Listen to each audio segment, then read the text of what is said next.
Hi, my name is Grace Schichtel. I am going to be talking about race and mass incarceration today, and I'll be starting off with some articles and some different videos that I had researched and looked into, and then end with kind of what we have been discussing in class and kind of relate that to some things in the Bible that I was looking into. And so, yeah, I'll start off with talking about a video called Step Inside the Circle that I had actually found through my friend shared it with me.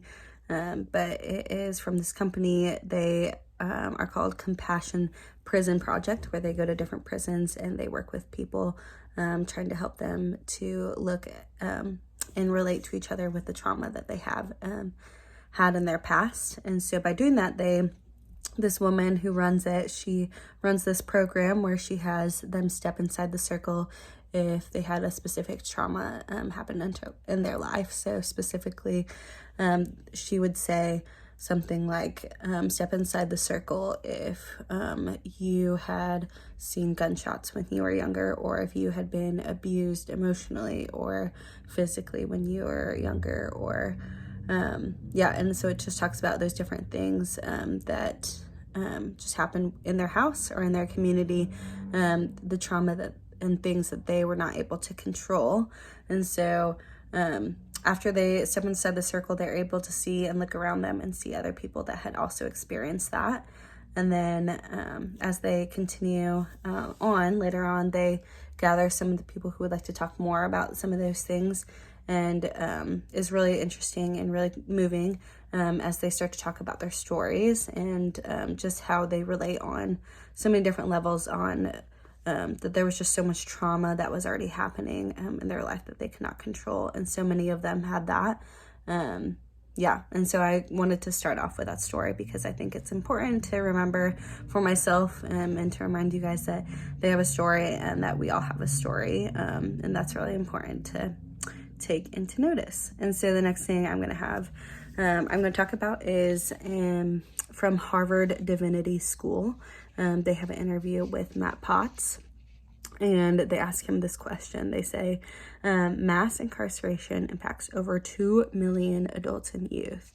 How exactly did we get here? And then he answers that question by saying, the answer to that question is really complicated, but the point that I think your question raises is that we did get here. They were not always this way. And I think that's just important to take notice, is that one, it wasn't always this way, and that we did get here.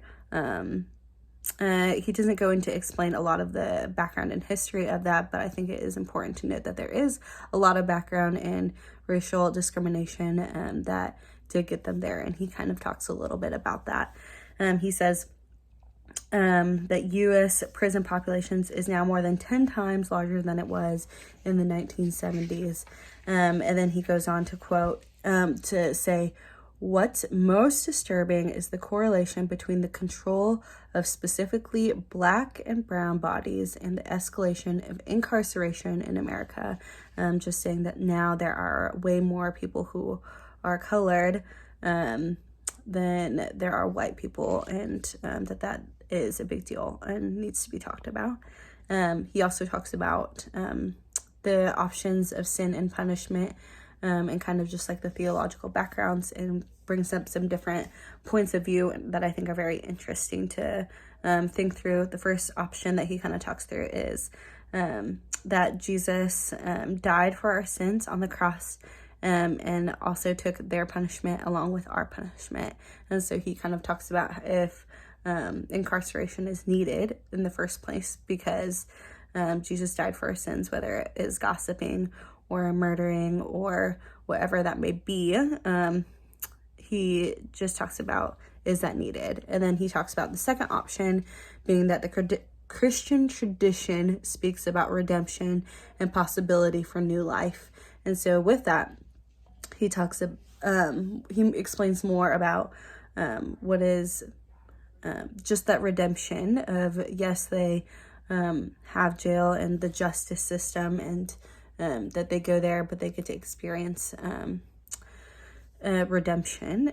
But then he also brings up the question, well, what if they have a life sentence, and do they get to like experience that redemption and get to get out, and what does that look like? And of course that brings up more questions. And so those were just two good things to kind of take notice and to think about when I was reading that. The next part that I continued to read on was from the Center for American Progress, which just provides some stats that I think are really important to take notice of.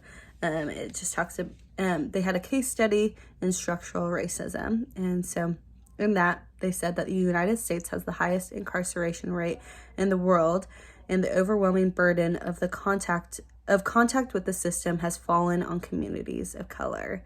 And they say that African Americans are 5 times more likely to be imprisoned than white Americans. Again, that is like something that has come from the past generations, but also is still happening now. So that is just important to note that it's still happening. They also talk about how it affects their families and loved ones.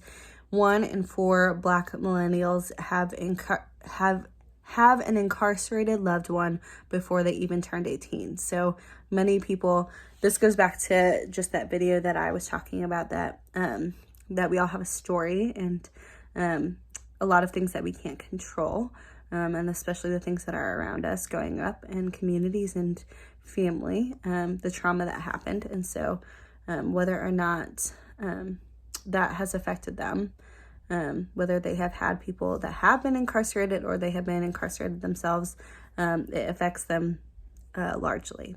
Yeah. So the next thing that I was going to talk about was an article from the Religion and Race, the United Methodist Church. I think it's really interesting to bring in a church point of view and kind of what they talked about. And specifically, they talked about how can the church be better and work with those who have been incarcerated. And so this is kind of what they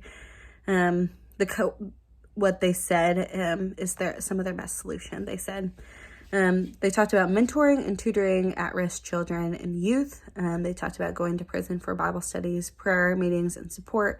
They talked about studying issues of race in small groups to bring awareness, advocating for victims and survivors of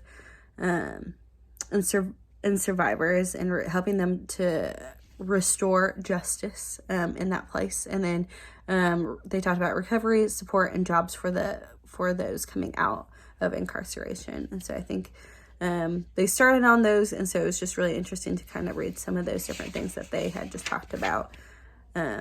Yeah. And so again, I just kind of want to wrap this up. I know to say that one, we had just talked about this a few weeks ago with the interview with Miguel de la Torre, and just kind of talked about some of the things that he talked about, and that is just how the corrupt the systems are, and the sin that is just in the systems. And I think that's really important to note, that there is sin in the systems, and there's sin in the generations of racial discrimination and that is just very corrupt. So I think that is important, one, to notice and to take notice of all the different stats, but to bring to light that that is a problem. And so that this conversation and this video that I'm making hopefully brings light and brings a different lens as we start to look at those, that is not always something that people think about. But I wanted to end with talking about Isaiah 60 and 61 and talking about the redemption that God has for us. And so I think that those verses kind of talk about some of that. But yeah, I think that it isn't just important for us to take some of what we've learned with just race and the ethics that we have been talking through of what is okay, what is not okay. But again, kind of what De La Torre talks about is pointing us back to what Christ says, and that God, that with Jesus, he went and he was working with the oppressed, and he went and talked to those who were the outcasts and loved them. And so I think first and foremost, we want to love those, whether and their story. And so, yeah, that's kind of where I'm going to kind of leave us today, is remembering to love those around us, and what is the best way we can do that with those who are incarcerated, and how we can help the systems, the broken systems in that, and what are the different ways that we can do that. So yeah, thank you for listening, and let me know if you have any questions or comments. Would love to hear your thoughts. I know there's a lot more to think about it. So thanks.